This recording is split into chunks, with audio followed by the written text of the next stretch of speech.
চাওঁতে 96,000 ল'ৰা ছোৱালীয়ে চৰকাৰী চাকৰি পালে। এটাও কোৰ্ট কেছ নহল, কোনো এটা দালালে এটকা খাব নোৱাৰিলে। ইমান নিকা আৰু স্বচ্ছতাৰে আমি চৰকাৰী চাকৰি দিলোঁ। আৰু 4,000 দিলেই 1 লাখ হৈ যায়। কিন্তু 1 লাখতো আমি শেষ কৰিব খোজা নাই।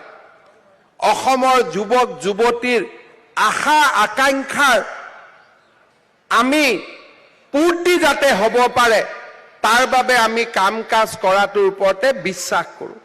1 লাখৰ দেওনা পাৰ হৈ এইবাৰ আমি আৰু 35,000 চাকৰি আমি বিজ্ঞাপন মুকলি কৰি দিছোঁ, যাতে আৰু 35,000 ল'ৰা ছোৱালীয়ে চৰকাৰী চাকৰি পাব পাৰে। পৰিৱৰ্তন কিমান হৈছে?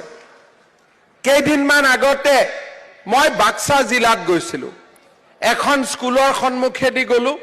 স্কুলত মই গাড়ীখন ৰখাই ল'ৰা ছোৱালী কেইটাৰ লগত কথা পাতিলোঁ। মই ক'লোঁ, মা, আজিকালি স্কুলত পৰিৱেশ কেনেকুৱা হয়? ছোৱালী এজনী, সৰু ছোৱালী, মোক মাত দিলে যে ছাৰ, আজিকালিতো পঢ়িলেহে চাকৰি পায়, সেইকাৰণে আজিকালি স্কুলবিলাকতো শিক্ষাৰ পৰিৱেশ আগতকৈ বহুত ভাল হৈছে।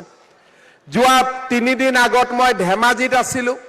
ল'ৰা কেইটামানে মোক আহি ক'লে যে ষ্টেডিয়ামখন অলপ মাটি তাটি পুতি ঠিক কৰি দিব লাগে। মই ক'লোঁ, বাবা, তহঁতি খেল নেকি? বোলে, দাদা, আমি নেখেলোঁ। মই বোলো, তেতিয়াহ'লে তহঁতৰ কিয় ষ্টেডিয়াম লাগে? বোলে, পুলিচৰ ইণ্টাৰভিউ হ'ব নহয়, গতিকে ৰাতিপুৱা দৌৰিব লাগে। এতিয়া আপোনালোকে চাব, জুলাইত পুলিচৰ ইণ্টাৰভিউ।